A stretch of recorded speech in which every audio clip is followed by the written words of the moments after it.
What's up, everyone, and welcome back to Celebrity Spotlight News, your number one source for the biggest stories in entertainment, faith, and culture.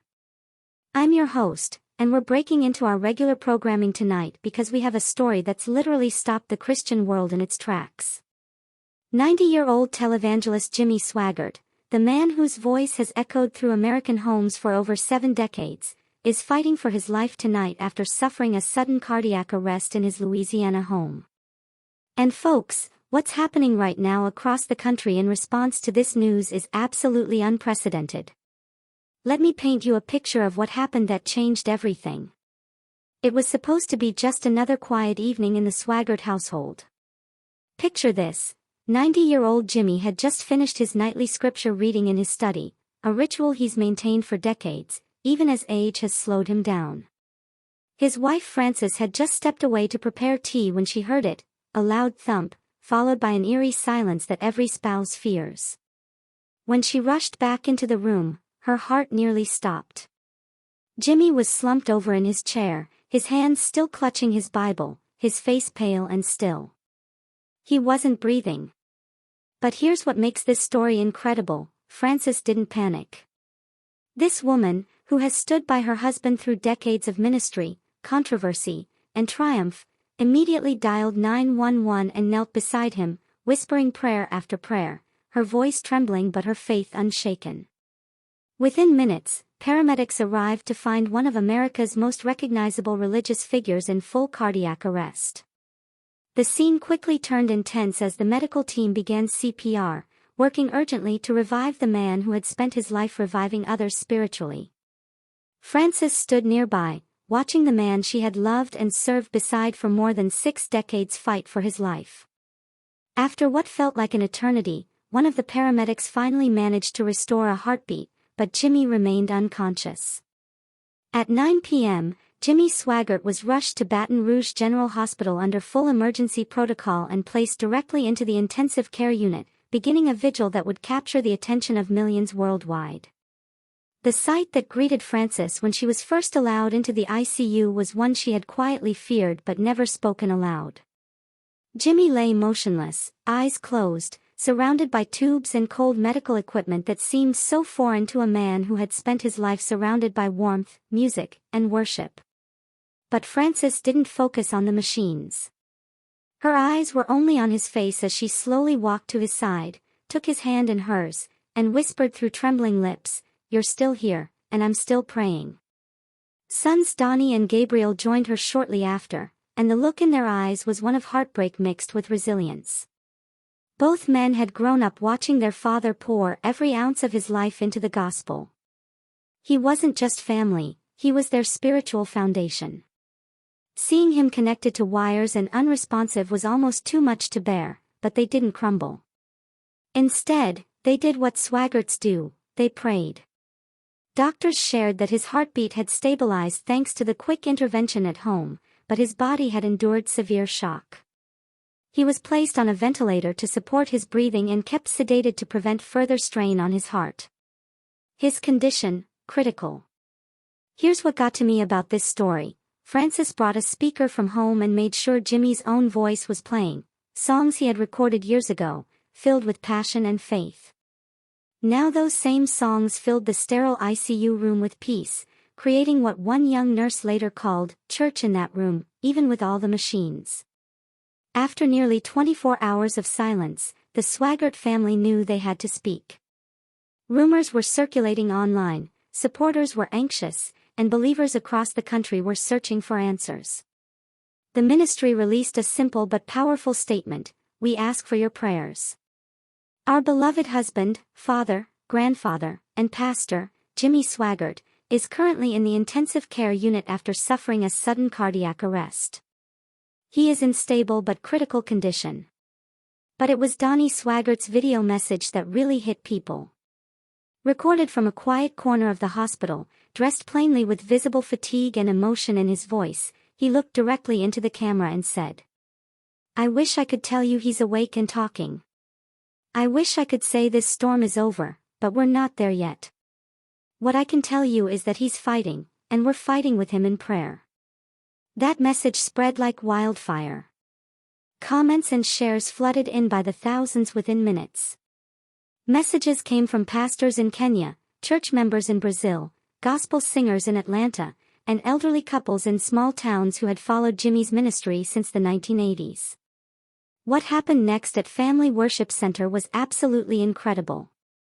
When word spread about Jimmy's condition, something spontaneous and beautiful occurred. Staff began arriving early that morning, not to prepare for a broadcast or service, but to pray. Members of the congregation began arriving too, some alone, others in small groups. They didn't wait for an announcement. They just came, as if drawn by an invisible call to gather. The sanctuary filled with no service scheduled.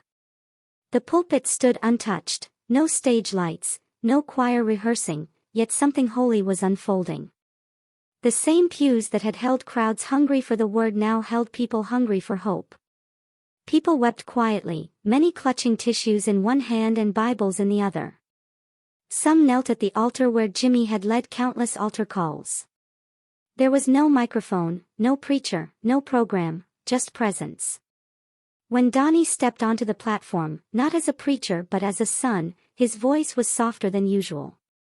"I never thought I'd be standing here like this," he said gently. "But I know my dad would want us to do what we've always done, turn to Jesus." Then slowly, Donnie led the congregation in one of Jimmy's favorite hymns, "Jesus, just the mention of your name." At first, only a few joined in, but soon the sanctuary swelled with voices, broken, trembling, but filled with reverence. The prayer vigil turned into something much larger than expected. Church leadership opened the doors for 24-hour access. Volunteers brought food and coffee. A large prayer board was placed outside, and within hours it was covered in handwritten notes. "Pastor Jimmy, we're standing with you. You baptized my father in 1992, praying for you now. You told me God had a plan when I almost gave up. I'm praying that same plan holds you now." But here's where this story gets really incredible. What started as concern among a local congregation quickly turned into a wave of national prayer and support that crossed every denominational line you can imagine.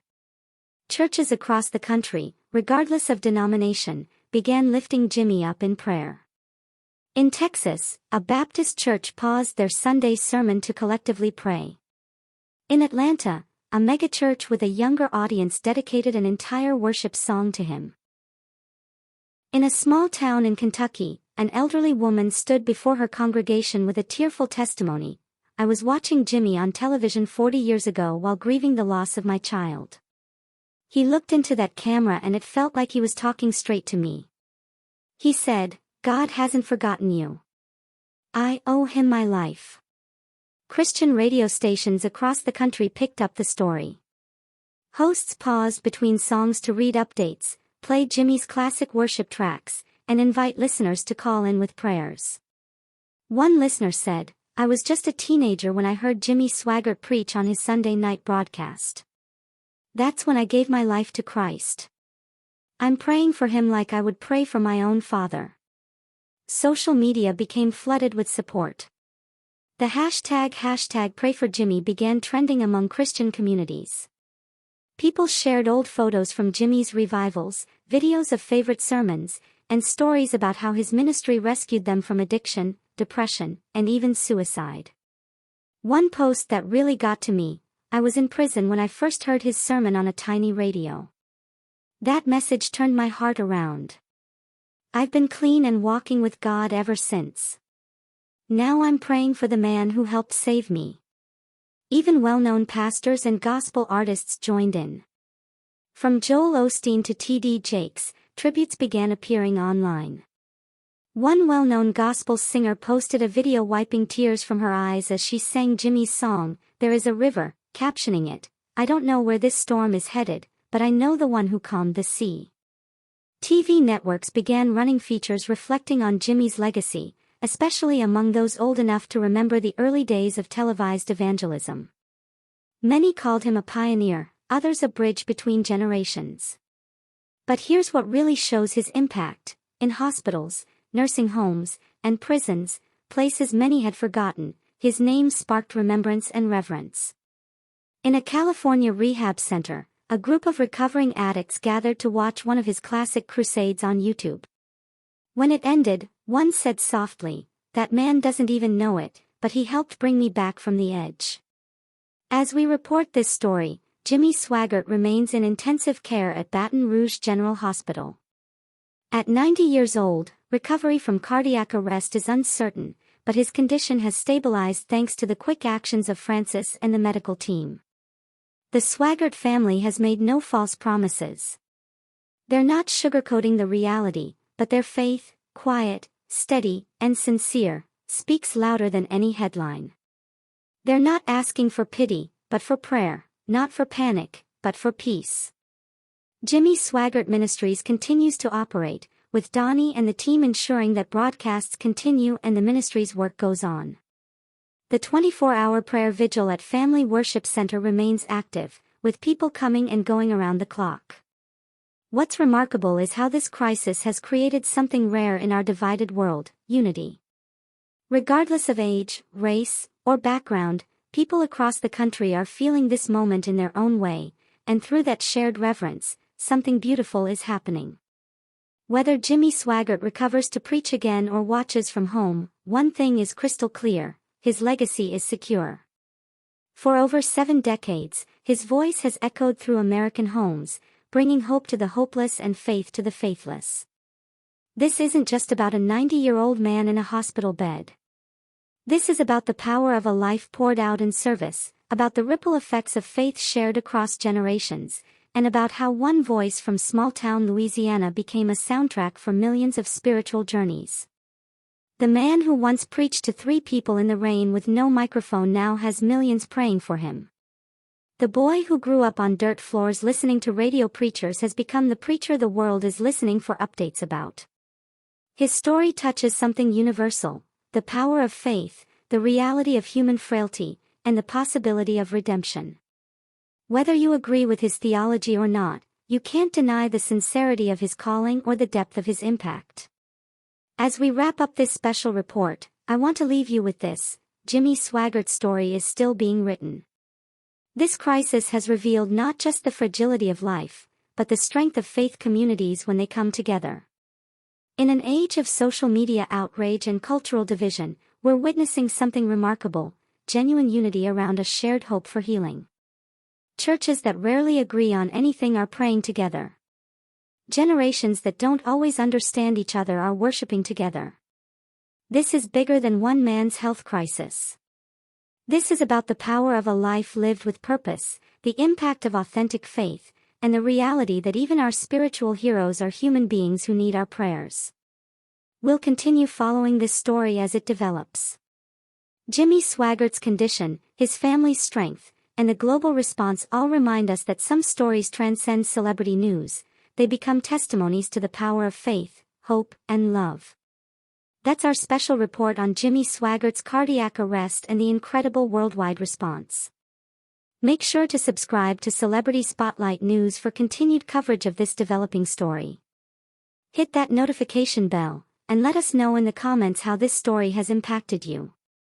Whether you're a longtime follower of his ministry or you're just learning about his influence, this is a story about more than headlines. It's about the heart of faith in America.